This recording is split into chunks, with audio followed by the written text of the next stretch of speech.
Elizabethan Theatre, theatre of the Northern Renaissance. Queen Elizabeth I is on the throne about the time that theatre really gets its head of steam going in England. She was somebody who at least tolerated theatre, and London and England really prospered under her because she was very good at what she did. She's the one who took on the Spanish pirates. She made England a force to be reckoned with. But there was a tradition of theater happening in England at the time of Queen Elizabeth, and that is the cycle plays. Also, there are interludes and other kinds of plays happening. We call these the medieval plays. And they're lively, they're fun. If you're ever studying theater history, you would definitely want to look at all forms of medieval theater. In particular, there's a version of the shepherds, like the shepherds of Bethlehem, called the Second Shepherd's Play, that was particularly interesting, and other kind of Bible stories where the playwrights kind of showed their stuff. But we're not quite to the level of the playwrights of Shakespeare's day. However, England was kind of changing in its character. It's going from Catholic to Protestant. Also, there is kind of a puritanical streak in England, and the Puritans do not like theater. They think it's very immodest and immoral. So Elizabeth does make the decision of taking out the religious plays. She outlaws those and bans those because they were kind of rowdy and they were causing trouble. Another problem that's happening at this time is the Black Plague, the bubonic plague. So that might close down theaters unexpectedly for a long period of time. And that would, of course, hurt the company quite a bit. They would lose all that money. It's important to remember that London's not very big. It's only about 250,000 people at this point, but it's doing well economically. The audience is vast. We have the rich people in the high seats. We have the poor people standing right next to the stage. And all of these people, at some point or other, are taking in theater if they want to. There's a huge demand for plays, and that's not always true throughout Western civilization. Sometimes it's very hard for new playwrights to get their stuff produced. But in Shakespeare's London, there was a huge demand, so that it was really in favor of the playwrights. Professional theaters were kind of a new thing. We did have the traveling players that went from castle to castle and palace to palace before them, but to actually set down roots and have a company was kind of a different thing. When they did set down roots, it would have to be outside of the city limits, and that's because the theaters were seen as kind of lowly, kind of like bars. And we might hear the term masterless men, meaning that these are actors that belong to this independent company, so they're a little rowdy. They're a little too libertine. It's also important to remember that the idea of females acting on the stage was absolutely outrageous. It would never have happened in Elizabethan England. It was not outright illegal, but it was never done. One thing I want to throw at you, that in Spain, about 100 years later, it is illegal for women to act on stage, but women did it anyway. So things do slowly change. Of course, there's a group of men who kind of specialize in playing the female roles, and we're going to see that in Asian forms of theater as well, like in China and the Chinese opera. There's definitely the Dan or cast of men who specialize in doing that. Patronage. That would mean the king or the nobleman kind of gives his blessing to a theater company. And there's a kind of a strange reversal going on in Europe at this time, on and off, different places, that maybe the kings and the nobles are okay with theater, but the lower classes are the ones who think that it's immodest. They're the ones who think it should be censored. And that's definitely happening in England at this time, and that definitely carries over into the American colonies. To own a theater company, you have to be in good graces to get the patent or the license, and there's a limited number of those. Repertoire is a totally different idea from the way we do theater today. If a play is being produced on Broadway, everybody who's involved in that production, the actors and designers, the director, they stop everything they're doing, they put their souls into that production, and it either succeeds or it doesn't. In Shakespeare's day, they couldn't really put that much time into one performance. They didn't even have time for many rehearsals. So they would have a company of actors who were ready with a lot of plays at one time.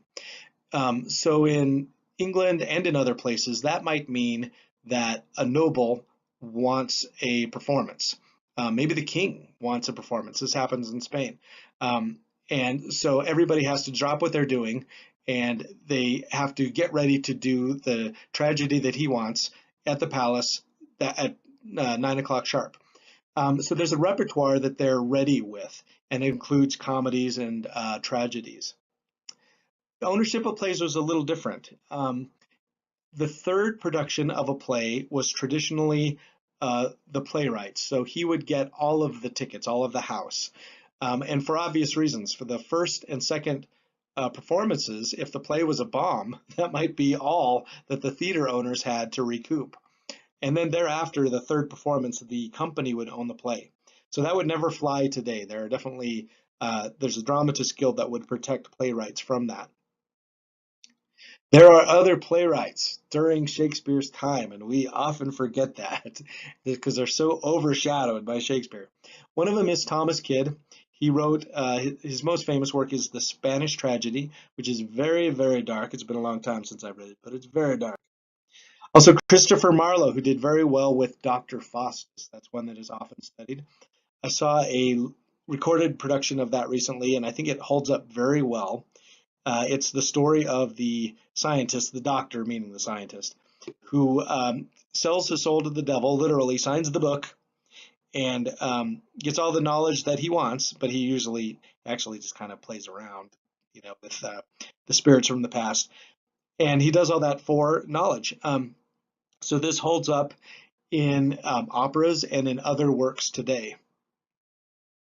Ben Jonson's dark comedy is what we call a city comedy. Those were popular a little bit after Shakespeare, and those are about the crooked characters that lurk in the city. Volpone is one of them. Volpone means the fox, and he tricks a bunch of people into giving him money, and they think that they're going to get a huge windfall in his will when he dies because he pretends that he's sick. All of these plays are very, very dark, and I mention this for one reason. The question that always comes up is why Shakespeare? Why Shakespeare? Well, one of the reasons is that Shakespeare was no stranger to the darkness of humanity. There's always darkness in his plays, but there's also always at least one character or several characters that we really root for. We really want them to win. In Romeo and Juliet, we want them to succeed. We want them to elope and live happily ever after. Even Macbeth, who is a despicable character in a lot of ways. We sympathize with him because he's very human. And in a lot of the plays of Shakespeare's contemporaries, we have a lot of wit, we have a lot of machinations of plot, but we don't have somebody that we really root for. All right, Shakespeare is the poet. The playwright and the poet are kind of synonymous at this point. So there's an expectation that a play is going to be written in verse. And we will talk about the verse and the verse structure. Also, there is music, incidental music that would be in the production of most of the plays. We can see that there is something that is sung, places for instruments. So the musicians would be part of the theater company. Costuming is a little different. It would be in modern dress. There was not this huge emphasis on historical accuracy. So somebody seeing Julius Caesar might see somebody in the costuming of a monarch in Shakespeare's day. That might seem weird to us, but really, if you go to a theater today, that would be something that you would run into all the time, especially a production of Shakespeare. Romeo and Juliet done in modern times, or Hamlet done in modern times, or in an eclectic time. Costume props are very important. So the character coming in with a sword, we know that that might be a soldier ready for war. And that's really important too, because there's no emphasis on backdrops and scenery, scenic elements of that kind. That comes later, kind of with the, or I should say it comes down south in the Italian Renaissance. Shakespeare relies more on what's called spoken decor. So every once in a while, a character might come out and say, "Here we are in the garden," and that saves a lot of money on scenery.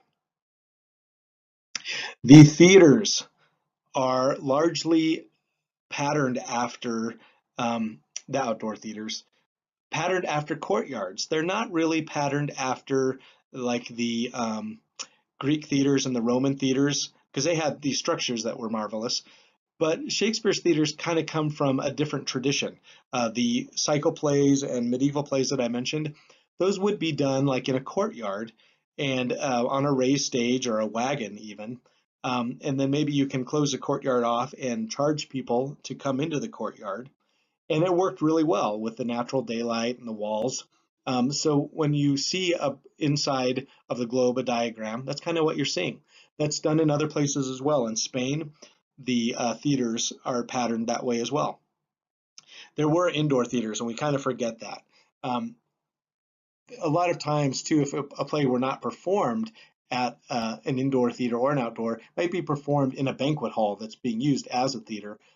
Shakespeare's Twelfth Night is performed for a special occasion in a banquet hall under candlelight. The groundlings. These are the men in the cheap seats, but they're not even seats because you have to stand up, standing room only. The people in the standing room area are very rowdy, but they're also very sincere in their reactions. If you are a bit higher class, you want to pay a penny more, you can go into the first level gallery. If you want to pay even more than that, 1 penny, you can go up to the middle gallery, and so on and so forth. So this is backward from American theater, where the most expensive seats are the orchestra seats that are down at the middle and right by the stage. And this tradition kind of happens in Europe for quite some time. All right, that is the end of our presentation on Elizabethan England. If you have any questions, be sure to let me know.